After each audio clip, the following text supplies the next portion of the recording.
Welcome back. So we'll be starting the newspaper reviews with The Nation. Major headline, Edun to present new wage template. Strike, House of Reps attacks Labour. Grid shutdown criminal. 1 million CNG buses will cut 50 million litre petrol use by 20%. Government to save $4.4 billion yearly. Wando's 104.1 billion profits rallies investors. NAMA seeks retention of more revenue for operators. What stories do we have in The Nation? So I have the 4.4 billion CV. According to the coordinator, regulations and compliance and facilitation, the presidential initiative on compressed natural gas, Zion Tambari is an engineer. He says that there will be a save of 12 million a day if the CNG conversion takes off. Compressed natural gas users are covered in Nigeria by converting our vehicles and other machines who rely on petrol to gas. That will be saving 12 million daily and the 4.4 billion projection annually from that save. So the federal government is looking at what they will be saving by reducing about 50 million liters of petrol consumed in 24 hours. And they had laudable things to say about it. He was speaking to participants at the co-creation session on Nigeria gas vehicle monitoring system in Abuja yesterday, and he said that the government needed $890 million investment to establish alternative fuel infrastructure. So at the moment they say that, that they have not do it. They need the $890 million to investment in it. So the Minister for State for Petrol and Petroleum Resources and Gas, Ekperi was also talking about it. He confirmed the commitment of the government to it. He was represented by one Abel Ansah, who talked about how important it was. He said that the point where they need to begin to talk about safety issues in the use of the CNG, and they have to educate themselves. He said this will, of course, increase employment. He said he compared it to the emergence of cell phone under President Obasanjo, former President Obasanjo, from an economic point of view. Of course, it will create employment. Also, the program director for the Presidential Initiative on Gas, Chief Executive Officer Michael Oluwagbemi stressed the importance of transition to natural gas. And I'm looking at the cost implication of it. As we speak right now, a liter of petrol is about 600 and something Naira per liter. Yeah, per liter, yeah. If you compare some places 630, some places... NNPC is less than 600. But gas per kg is over 1,500.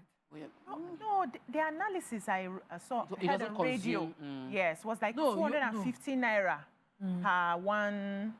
I think it's up north, they've initiated that. But my husband was saying it has to be up north. I use a generator relying on gas. Okay. I converted immediately, this whole thing happened. I bought the conversion kit. And it's not cheaper. And it's not cheaper. Wow. Of course. So they didn't analyze it again with current reality. Yes, he was an expert on radio. I can't remember the radio now, but I heard I wish those like experts 250 Naira per liter, which is supposed to be cheaper. But then you use like 500 and something to install and change your vehicle. No, it's not that expensive. At the time when we did it, it was quite cheap. So maybe because of awareness now is going up, it was quite cheap. We just bought it at Alaba, called the guy, he fixed it and converted. Okay. But the use of the gas compared to my neighbor who's running on petrol now is not wise. Oh, wow.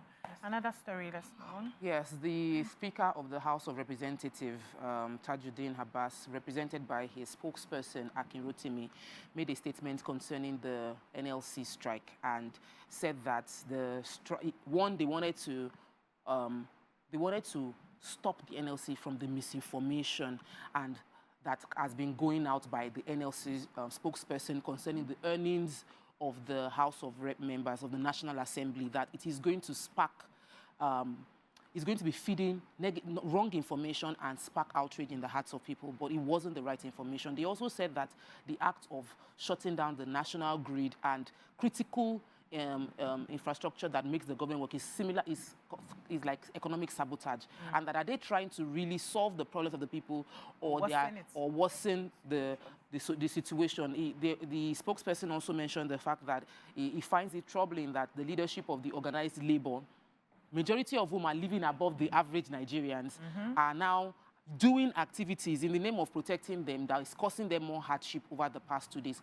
But they reiterated that they support Nigerians having a living wage. They also support the fact that the labor, the NLC and the TUC have a right to protest the lack of paying them a living wage, but that they should not... To each other first. Just after But they shouldn't we responded. know... Can we just have a living wage and Nigerians live well? Why you people go and fight behind the corners? Ramati, do you have a story? Yes, I have the NAMA seeks retention of more revenues for operations. Earlier on, I think the federal government reduced 50% from its internally generated revenue. So the Airspace Management Agency, Farouk Ahmed Umar, has appealed to the federal government to allow the agency more access to internally generated revenue so as to enhance its operations. And he said that the NAMA is the heart of the aviation industry, is tasked with critical responsibility of ensuring the safe conduct of flights within Nigerian airspace, including the Gulf of Guinea. So he said that NAMA maintains advanced safety critical equipment, recruits and trains personnel to meet national and international safety standards. But now that 50% that has been reduced, that it has now... that the safety of the airspace and the current financial model is unsustainable. The 50% revenue deduction hinders our ability to maintain and upgrade critical infrastructure, such as our obsolete surveillance systems, which are over a decade old and urgently needed replacements. So they are saying that they should please return the 50% so that they'll be able to make sure that there are surveillance cameras and then be able to train their staff to be able to about any calamity that may happen. Okay, let's move on out now to the Punch. Major headline: Labour considers 100,000 Naira as Tinubu issues ultimatum. President orders minister to calculate cost. Labour gives 1 week ultimatum. 1 killed, 50 miners trapped as pit collapses in Niger. Sell crude to Dangote refinery. Federal government directs the IOCs. Naira may settle at 1,450 Naira to $1 by December, according to Fitch ratings. Local government funds. Reps back federal government suit against governors. CNG will reduce petrol imports by $4.4 billion, according to the federal government. Police hunt for tenants as landlord dies during rent face-off. PSC unveils 10,000 recruits, drops 61,092 applicants. Let's do a story and then take quickly, the 50 miners. So a mine belonging to the African Minerals and Logistics Limited collapsed in Shiroro local government area of Niger State after a downpour on Sunday evening. And sadly, one miner trapped inside died. 6 others were badly injured, amongst the injured are the site manager, Ibrahim Ishaku, who was on site, the CSO, a middle-aged man, and one person known as Kuta was the victim who died. 6 other people, as I said earlier, were rescued with various degrees of injuries, and they were taken to the hospital. Punch is on the story. They have a manual for a rescue operation that is going on now, confirming who and who is not in the place. Another portion of the mining pit caved in, forcing the rescuers to abandon rescue operation, running for their lives. But as of Tuesday, when this report was filed, 50 miners were trapped underground, and this has triggered fear and that they might have died. The spokesperson for NEMA, Niger State Emergency Management Agency, which is anyway, Hussein Ibrahim confirmed the incident, and he said that the information of the incident was still very sketchy. I thought by now Sunday to you should have Tuesday, more details.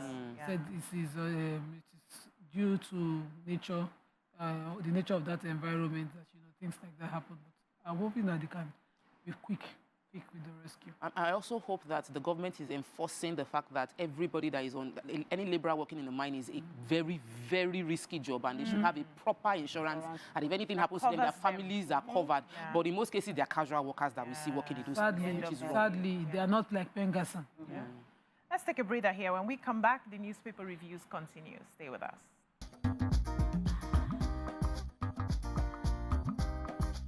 Stay tuned. Your View will be right back.